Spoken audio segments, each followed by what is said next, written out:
kami dari kelompok 1 yang beranggotakan Saya Anissa Nur Hasanah. saya Salsa Putri Cantika, saya Loria Nur Rahmania, Saya Adi Darussalam. Saya Sabar Nur Iman. dan juga Rizka Hanafiah Agustini.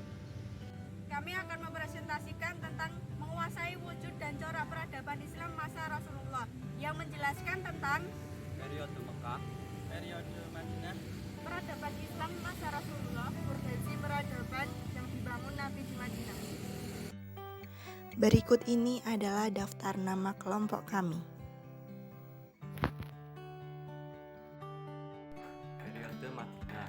Umat Islam diizinkan berperang dengan dua alasan. Yang pertama, untuk mempertahankan diri dan melindungi hak miliknya.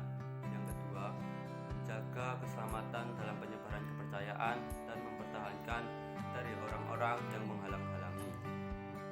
Perjanjian Hudaybiyah yang isinya antara lain, yang pertama, kaum muslimin belum boleh mengungsi ke Ka'bah tahun ini, tetapi ditangguhkan sampai tahun depan. Yang kedua, lama kunjungan dibatasi sampai 3 hari saja. Yang ketiga, kaum muslimin wajib mengembalikan orang-orang Mekah yang melarikan diri ke Madinah. Yang keempat, selama 10 tahun diberlakukan senjata antara masyarakat Madinah dan Mekah. Yang terakhir, tiap kabilah yang masuk ke dalam persekutuan kaum Quraisy atau kaum muslimin bebas wajib melakukannya tanpa mendapat rintangan.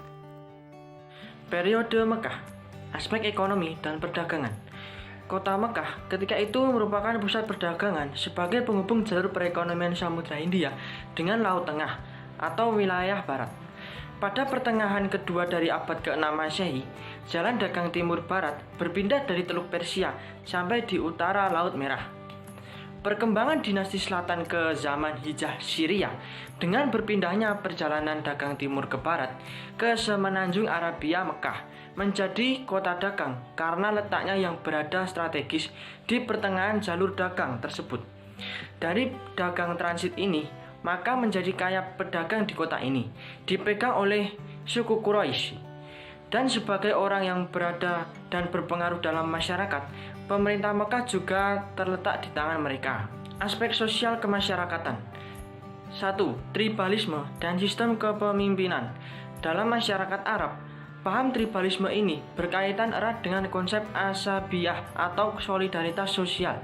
Solidaritas sosial sangat berpengaruh dalam mengakar pada masyarakat pengembara. Karena masyarakat pengembara, mereka memiliki corak cara hidup yang khas. Disebabkan oleh kebutuhan hidup, mereka harus saling membantu yang terus-menerus. Yang kedua yaitu perbudakan. Dalam masyarakat Mekah, seorang yang tidak mempunyai klan akan dijadikan budak. Orang-orang yang mempunyai budak berkuasa penuh atas tenaga, hidup dan mati seorang budak, yaitu dilansir dari Ali 1998. Budak wanita bisa diajak tidur oleh tuannya tanpa memperdulikan hak-hak si wanita.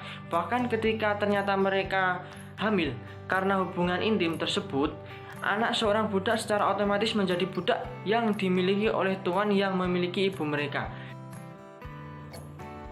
C. Aspek keagamaan. Secara umum, daerah Arabia tak terkecuali kota Mekah bila ditinjau dari nuansa spiritualnya terpengaruh oleh berbagai ajaran. Di antaranya 1. Animisme, yaitu kepercayaan setiap benda didiami roh. 2. Dinamisme, yaitu kepercayaan pada daya-daya gaib pada benda atau tempat tertentu.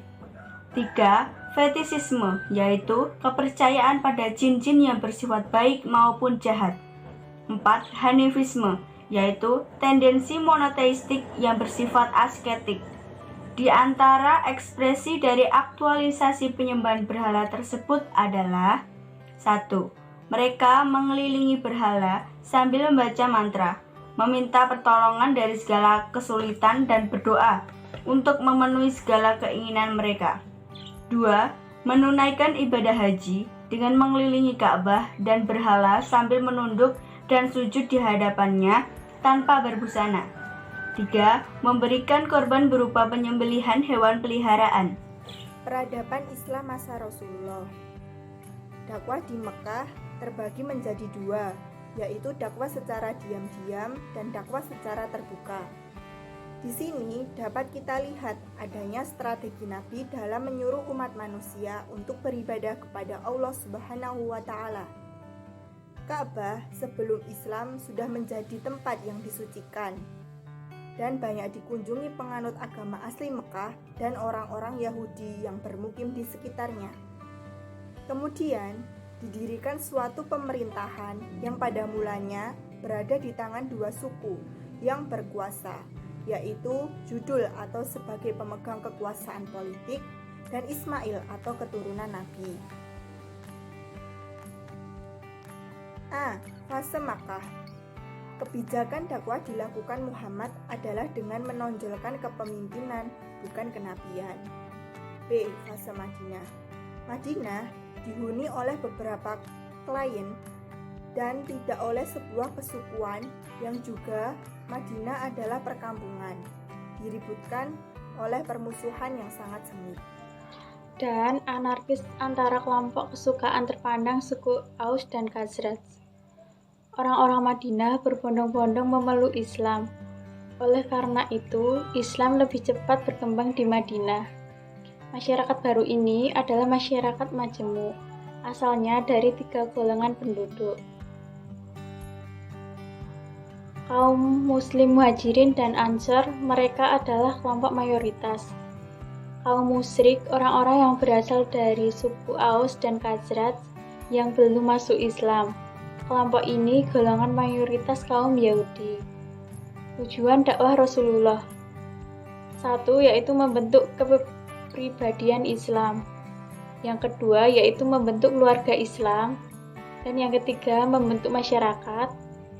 Keempat, membentuk khilafah Islamiyah. Dan yang terakhir yaitu menjadi guru dunia. Posisi peradaban yang dibangun Nabi di Madinah. Selama kurun waktu tersebut, Nabi Muhammad dengan sabar menyeru kepada kaum Quraisy Makkah untuk mentauhidkan Allah, meskipun hasilnya tidak sesuai dengan yang diharapkan. Kaum Quraisy semakin membabi buta dalam menyiksa dan memusuhi kaum muslim, hingga akhirnya Nabi memutuskan untuk berhijrah ke Yathrib. Sejatinya perlu mengingat kembali sedikit tentang sejarah sebelum Nabi Muhammad berhijrah ke Madinah. Untuk itu, tulisan ini akan membahas kondisi Islam di Madinah sebagai refleksi terhadap tonggak peradaban di tengah primordialisme kesukaan. Masuknya Islam di Madinah secara sosiologis historis, terdapat beberapa faktor yang melatar belakangi hijrah Nabi Muhammad SAW. Hal ini membuat Rasulullah segera memerintahkan kepada para sahabatnya untuk hijrah, menyusul kaum muslimin sebelumnya yang sudah berhijrah ke Yathrib. Demikianlah presentasi dari kelompok kami. Sekian.